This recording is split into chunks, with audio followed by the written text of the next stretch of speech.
In Judges chapter 13 verse 5, the story goes that an angel gives a promise and command to Manoah's wife.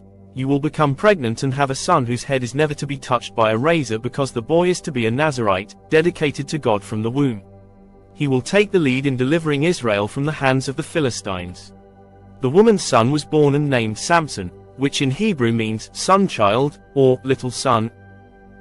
As an adult, Samson's strength allowed him to tear apart a lion with his bare hands and to defeat many Philistines with supernatural acts of strength. The Philistines, of course, saw Samson as their mortal enemy. In an attempt to defeat him, some of the Philistine leaders plotted with a woman named Dalilah to discover the source of his strength. They said to her, "See if you can lure him into showing you the secret of his great strength and how we can overpower him, so we may tie him up and subdue him. Each one of us will give you 1,100 shekels of silver." Judges chapter 16 verse 5. Dalilah tried 3 times to pry from Samson the secret of his strength. 3 times she failed, as Samson misled her with various stories. Then we read, with such nagging she prodded him day after day until he was sick to death of it. So he told her everything. "No razor has ever been used on my head," he said, "because I have been a Nazirite dedicated to God from my mother's womb. If my head was shaved, my strength would leave me, and I would become as weak as any other man." Judges chapter 16 verses 16 to 17. Verse 19 records Samson's defeat. After putting him to sleep on her lap, she called for someone to shave off the 7 braids of his hair, and so began to subdue him. And his strength left him. The Philistines, who had been waiting to pounce, bound Samson, gouged out his eyes, and put him in prison, where he was forced to work at a mill. After a time, the Philistines chose to bring Samson out of prison to make sport of him.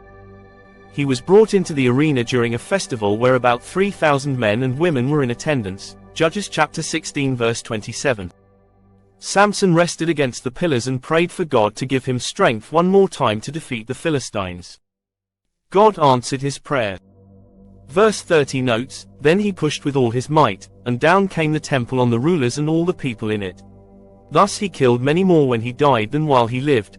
It seems as though Samson's hair was his human source of power, but it is clear from this final event that God was the true, ultimate source of his strength.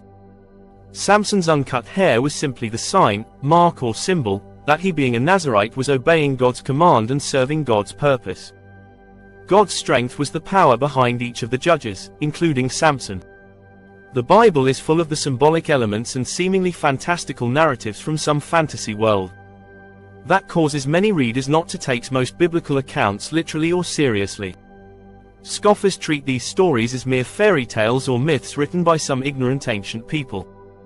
But this attitude is naive and stems from misunderstanding of the underlying meanings and messages planted by God Himself into each of the Bible story. The Samson's tale aims to reveal the transformative power and meaning behind the symbolic messages found in it. Let's delve further and explore the theme of God's empowerment as the main focus of the Samson narratives and convey its significance. Born and raised as a Nazirite, Samson was consecrated to God with specific vows. He was not to eat grapes or drink wine, he was prohibited to touch dead bodies and ever cut his hair. Samson grew up and became known for his extraordinary strength, attributed to his Nazirite status.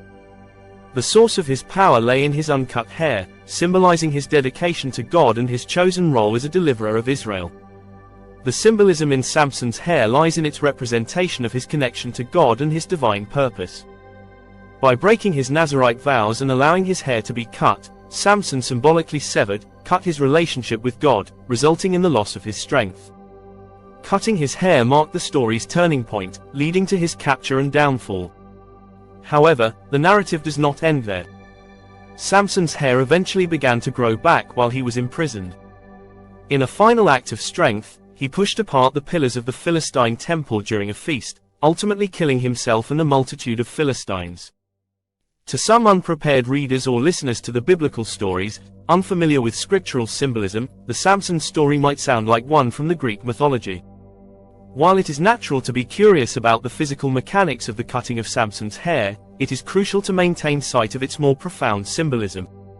We risk overlooking this act's transformative power and divine connection by focusing solely on the physical aspect of human hair. We have to be careful not to lose sight of the more profound symbolism by getting too caught up in the technicalities of the act, only because it is easier to relate to them.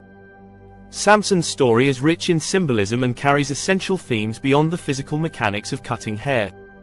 While it's true that the cutting of Samson's hair robbed him of his superhuman strength, focusing solely on the mechanics of the act can cause us to overlook the more profound meaning and lessons conveyed by the narrative.